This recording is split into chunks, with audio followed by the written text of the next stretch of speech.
Hello students, welcome to EPG Pathshala. I am Dr. Manjeet Singh from Punjabi University, Patiala.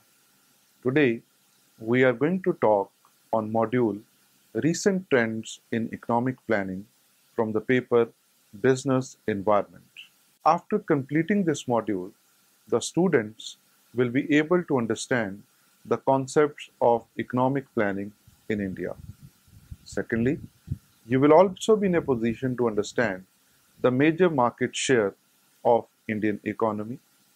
Thirdly, you should also be in a position to understand the various trends which have come up in the economic planning. Fourthly, you will be in a position to learn about the various initiatives which have been taken by the Government of India for the development of this country. And lastly, you will also be in a position to understand the new institution which has come up, that is NITI Aayog, for development of Indian economy. Economic planning is considered as the most systematic technique for addressing the economic ills. Various countries of the world have already experienced the successful implementation of economic planning in their own countries. Taking lessons from the other countries, the economic planning in the different countries in the world, India has also adopted economic planning in order to overcome the various economic ills which is being faced by the country during the middle part of the 20th century. In India, the first systematic effort or first systematic attempt of economic planning was made in 1934 when Mr. M. Visvesvaraya published his book Planned Economy for India. Again, in 1937, Indian National Congress set up National Planning Committee under the chairmanship of Pandit Jawaharlal Nehru. In the meantime, 8 leading industrialists of Bombay submitted the Bombay Plan in 1943. Again, Shri M. N. Roy also released simultaneously his 10 years People's Plan. After that, the National Planning Committee submitted its long-awaited report in 1948. So we can see that when we look at the historical perspective, it's not that planning started from 1951 onwards, but the efforts with regard to this were made in 1934 onwards. And during those 20 years, the foundations were made for the economic planning system which we are going to adopt in the independent India. As we can see that planning has given us a strong base for developing a modern, self-reliant economy. The planning system which we adopted is an important business environment because the direction of the development pattern of the various sectors and the relative priorities within each sector are given direction through the 5-year plans. The 5-year plans are drawn by the Planning Commission as per the guidelines given by the other statutory bodies like National Development Council, which is presided over by the Prime Minister, and the various Union Cabinet Ministers, Chief Ministers, and members of the Planning Commission are members of this. This council has a very important role to play in the formulation and the execution of the 5-year plans. It signifies that its role is federal and presents a democratic nature of Indian economy. Apart from the central plans, the states also have their plans. States have their jurisdiction with regard to the various vital sectors of development such as agriculture, small-scale industries, roads and transport, irrigation and power, education and social services, etc. The states also have their own way for planning, like they can have their own planning boards, they can have their own departments which coordinate the with work of the other departments for the preparation of development plans. And the present reports on execution of state plans is also done by them. State planning generally receives directions from a committee of state cabinet or it is supported by State Statistical Bureau. As we can see that when we adopted the new economic policy, which was characterized by liberalization, privatization, and globalization, there has been a major shift in the planning strategy. In the past, as we have observed, that a dominant role was played by the public sector and huge investments in the heavy industries and the basic industries were made through the public sector. However, after seven plans, the government realized that private sector also need to be emphasized, and afterwards private sector has gained greater significance, and from a highly centralized planning system we have gradually moved towards an indicative planning. The main objectives of the Indian plans have been proper utilization of natural resources, and these have to be in line with the national priorities for the fast development of the economy, poverty alleviation, employment generation, improvement in the standard of living in general. The other objectives of planning has been the focus on rapid increase in the income, employment generation, social and redistributive justice, self-reliance, etc. And they obviously means that they aim to achieve the objectives or the various aspects which have been mentioned above. After 70 years of independence and after having almost 6 decades of economic planning, it has been observed that the Indian plans have by and large failed to achieve the targets and the shortfalls are conspicuous in the several areas. The long-term average annual growth rate of the economy was only 3.5% and per capita income about 1.5%. There has been an acceleration in the growth after the sixth plan. However, despite all these odds, the progress has been made in almost all the spheres, all the important spheres. Of course, it would have been possible to achieve better results with a better planning, rather more efficient implementation of the programs and the pragmatic policies. Though it is very common to criticize the Indian planning for its failures, however, it is pointed out that the magnitude of poverty, unemployment, and so many other problems which are prevailing today, they have been on account of faulty planning. It is, however, not right to view the prevalence of these problems of large magnitude only as a reflection of failure of planning.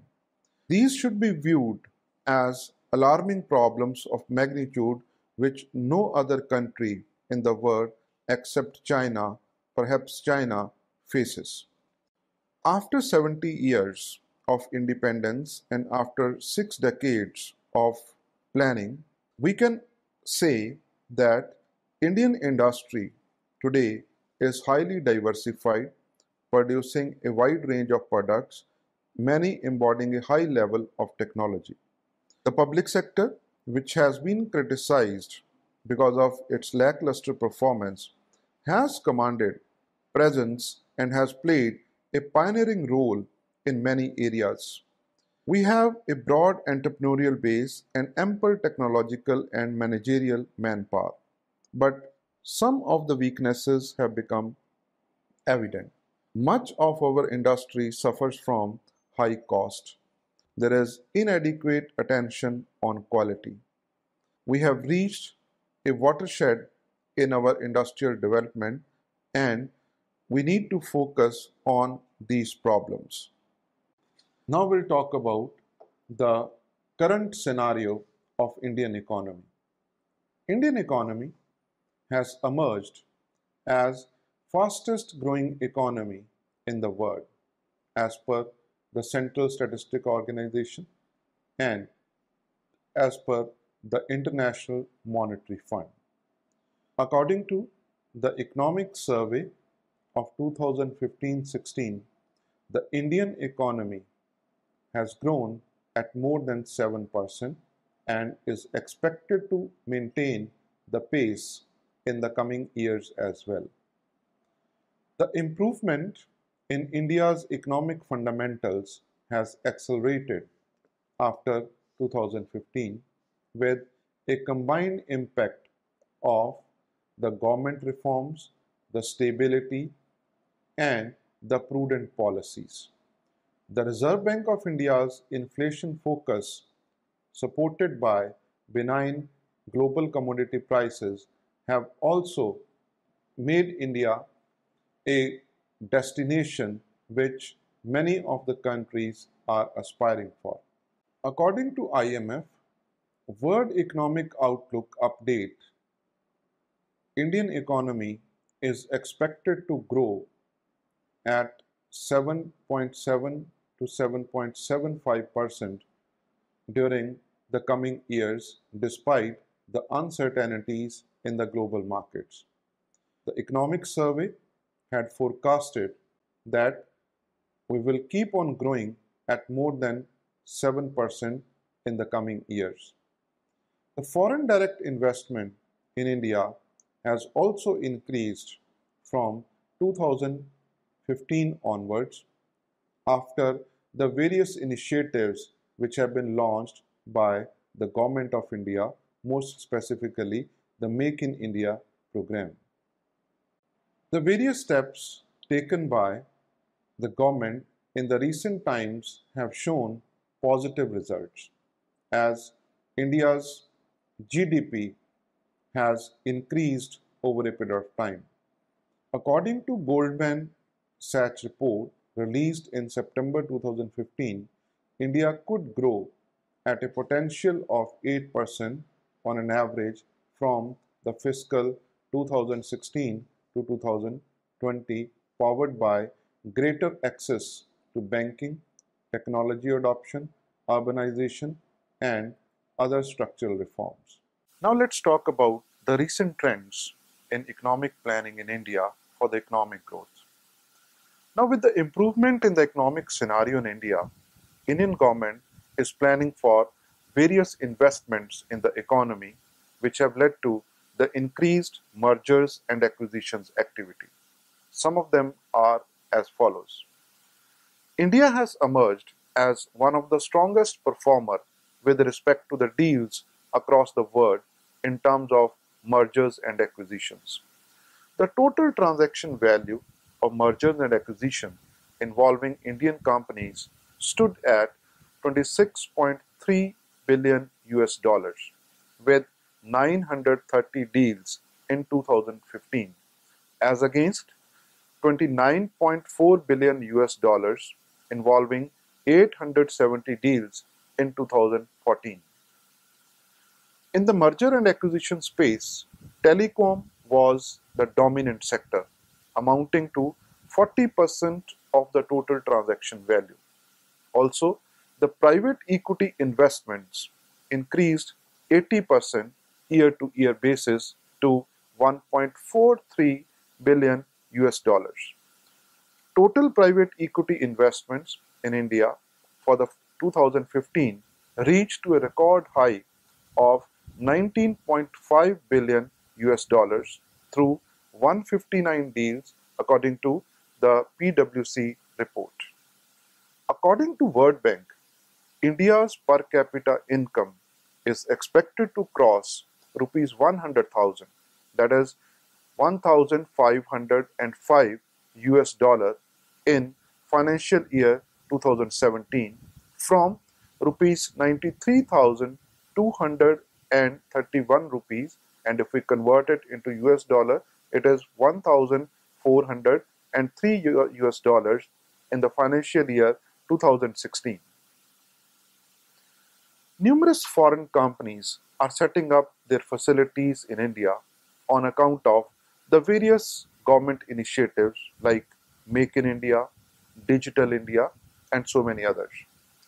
Our new Prime Minister, Mr. Narendra Modi, has launched Make in India initiative with an aim to boost the manufacturing sector of the economy. This initiative is expected to increase the purchasing power of an average consumer, which would further boost the demand, and hence it will give impetus to the development in addition to benefiting the investors. Besides, the government has also come up with a Digital India initiative, which focuses on three core components. The first is creation of digital infrastructure, second is delivering services digitally, and third is to increase the digital literacy. Finance Minister Mr. Arun Jaitley has said that the government is looking at a number of reforms and resolutions of pending tax disputes to attract the investment. So that is going to be another major initiative in this direction. Currently, the manufacturing sector in India contributes over 15% of the GDP. The Government of India, under the Make in India initiative, is trying to give boost to the contribution made by manufacturing sector and aims to take it up to 25% of GDP by 2022. Following are the government's initiatives for increasing the investment. Firstly, the Union government has approved the introduction of several short-term, that is within 1 year, and medium-term measures, that is within 2 years, to be implemented by the government ministries, department, and organizations for the promotion of digital economy and to reduce the cash economy. Government of India has prioritized the stability as the key aspect of India's development, and to achieve this, the government aims to encourage education, skill development, digital connectivity, and entrepreneurship in a sustainable manner. Recently, our Prime Minister, Mr. Narendra Modi, announced at the International Monetary Fund conference on Advancing Asia, Investing for the Future in New Delhi that the government will continue to bring in new reforms for transforming the economy without resorting to undervaluing its exchange rate to boost the trade. The Government of India plans to build 5 new railway links with Nepal, which will boost India's economic links with its neighboring country to promote the growth, employment, and prosperity in the region.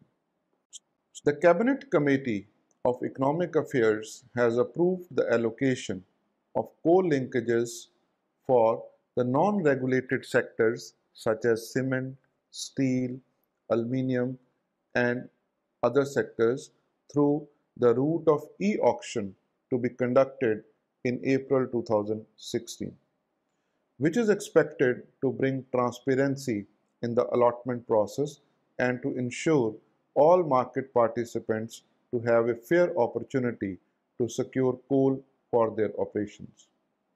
Government of India also plans to create a national investment grid to map business opportunities across the country, which will make it easier for the investors, especially the domestic investors, to access and explore the investment opportunities. The Government of India has also launched Startup India initiative and unveiled Startup Action Plan, which includes creation of a dedicated startup fund worth rupees 10,000 crores which constitutes around 1.47 billion US dollars, apart from the other initiatives like no tax on profit for the first 3 years and the relaxed labor laws. Under the Digital India initiative, numerous steps have been taken by the Government of India. Some of them are as follows. The Government of India has launched a digital employment exchange which will allow the industrial enterprises to find suitable workers and job seekers to find employment. The core purpose of this initiative is to strengthen the communication between the stakeholders and to improve the efficiencies in the service delivery in the MSME ministry. According to officials at MSME Ministry, over 200,000 people have so far registered on this website. The Ministry of Human Resource Development recently launched Kendriya Vidyalaya Sangathan's e-initiative, aimed at providing information about the students electronically on a digital platform. The program is a step towards realizing Digital India and will depict good governance. The Government of India has announced all the major tourist spots like Sarnath, Bodh Gaya, Taj Mahal. They will have a Wi-Fi facility as part of Digital India initiative. Based on the recommendations of Foreign Investment Promotion Board, FDI inflows have increased 40% during April to December 2015 and they are expected to reach 29.44 billion US dollars.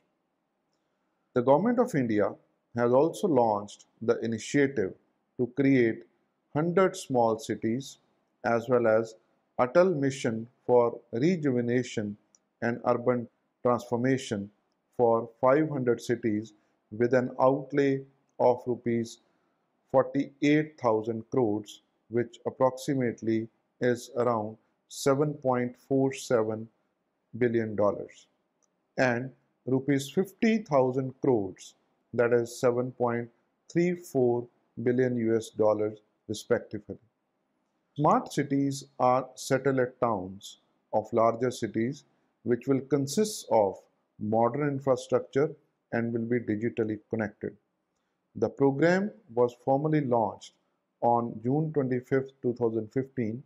The phase 1 for the smart city Kochi will be built on the total area of 650,000 square feet, having a floor space greater than 100,000 square feet. Besides, it will also generate a total of 6,000 jobs in the IT sector. The road ahead. International Monetary Fund and Moody's Investor Services have forecasted that India will witness a GDP growth of 7.5% in 2016 due to improved investor confidence, lower food prices, and better policy reforms. Besides, according to mid-year update of United Nations World Economic Situation, the prospects India is expected to grow at more than 7.5% and in the year 2016. As per the latest global economic prospects, reports by World Bank, the bank believes that India will become a fastest growing major economy by 2016. Furthermore, initiatives like Make in India, Digital India will play a vital role in deriving the growth of Indian economy. Now, let's talk about one of the important trend in Indian economic planning, that was with regard to the new initiative which the government has taken to give impetus to the manufacturing sector in India. Make in India is this new national program of the Government of India designed to facilitate investment, foster innovation, enhance skill development, protect intellectual property, and build best-in-class manufacturing infrastructure in the country. The primary objective of this initiative is to attract investments from across the globe and strengthen India's manufacturing sector. It is being led by the Department of Industrial Policy and Promotion, Ministry of Commerce and Industry, Government of India. The Make in India program is very important for the economic growth of India as it's aimed at utilizing the Indian talent base, creating additional employment opportunities, and empowering secondary and tertiary sector. The program also aims at improving India's rank on the Ease of Doing Business Index by eliminating the unnecessary laws and the regulations, making bureaucratic processes easier, and making the government more transparent, responsive, and accountable. The focus of Make in India program is on 25 sectors.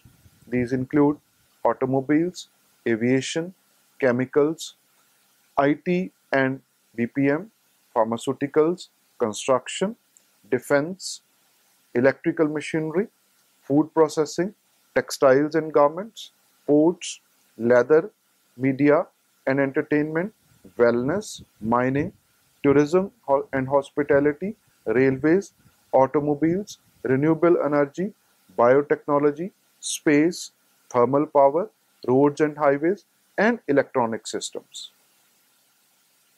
The dedicated website for this initiative not only showcases the 25 sectors but also puts focus on the live projects like industrial corridors and policies in the area of foreign direct investment, national manufacturing, intellectual property, and the new initiative. The investor facilitation cell is an integral part of this website which aims at providing all the information and data analysis to investors across different sectors. The Make in India initiative has become the largest and the fastest growing government initiative ever, with over 2.1 billion global impressions on social media on its Facebook page, according to an official release which was released. The initiative has been highlighted by key industrial events. The Make in India program was the key message on Brand India at the annual meeting of World Economic Forum at Davos. The India launch set up by India Brand Equity Foundation was inspired by the Make in India program and with the strategic communication campaign to create brand resonance. Make in India is also the theme for India's participation in other countries. Apart from these initiatives, another major highlight and the trend in the recent planning is the NITI Aayog. NITI Aayog consists of leaders from all the states of India and the union territories.